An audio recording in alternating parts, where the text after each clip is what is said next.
Hey guys, Mrs. Marshall. Hope you guys are doing well. So we're going to start Unit 10. And the first part of Unit 10 is Chapter 4 in our textbook, and it is population dynamics. And so the first thing I want to talk about is population density, just because it jumps out on the page on page 87 of your text.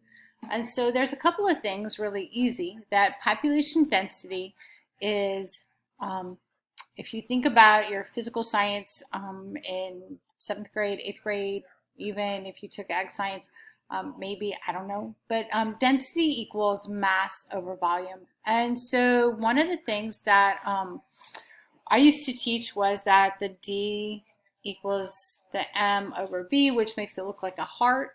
And so one of the things is that density is mass over volume. And if you're thinking population density, then population would be your mass and your volume would be whatever area you're talking about.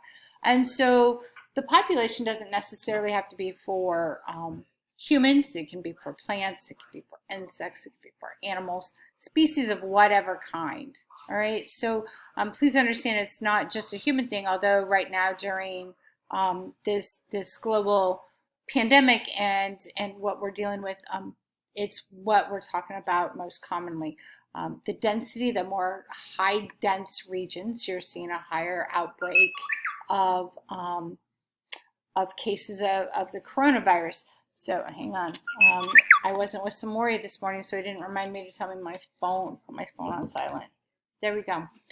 All right, so we're going to switch to page 88. And if you have any questions about page 87, please don't hesitate to send me a message or something.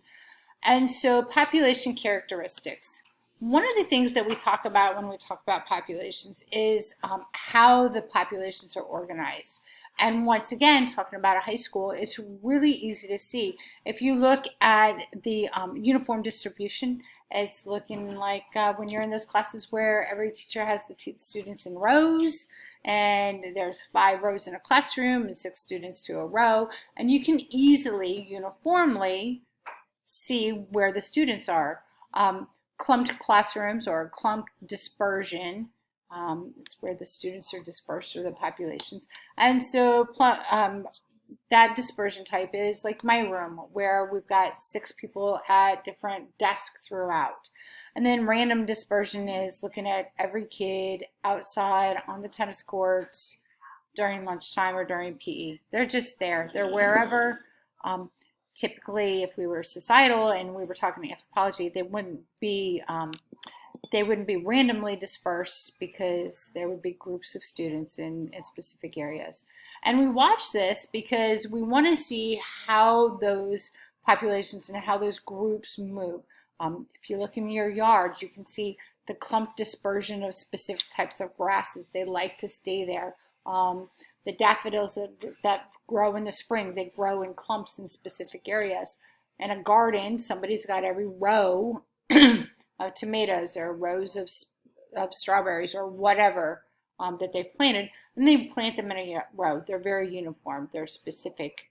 And so the dispersion, the spatial distribution, which is talked about on page 88, it's really easy to see. It's a lot of common sense.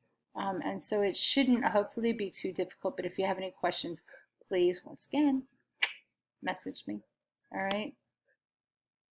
So, and then page 89, it continues with that spatial distribution or dispersion. Same words, just different functions, trying to increase your vocabulary. And so one of the things that they talk about on page 89 is population ranges. And one of the things to understand is that not all populations inhabit everywhere on Earth. And if you've been with me from the very beginning of the school year, we talked about 2 things. One, Mrs. Marshall's favorite word, which is homeostasis, which comes up in this chapter. And we also talked about my favorite theory, and my favorite theory is the competitive exclusion principle, which is that no 2 species will occupy the same habitat doing the same niche at the same time. And that's where this comes into play. And that, I guess, it's probably why I like it, is that no two people are going to be doing the same job at the same time. And so we look at that and we see that there are specific organisms living in specific regions based on their physical attributes, based on the things that they can eat, the things that they can do, and that sort of thing. So going on to page 89. This one, so 89 or 90, excuse me, and 91 are going to be the two most difficult things that, or the two things that my students most commonly have difficulty with. One is populate or density independent factors and density dependent factors. And so what we have to understand is density, that population in an area, and so a density independent factors are things that it doesn't necessarily affect those populations. Hurricanes, weather,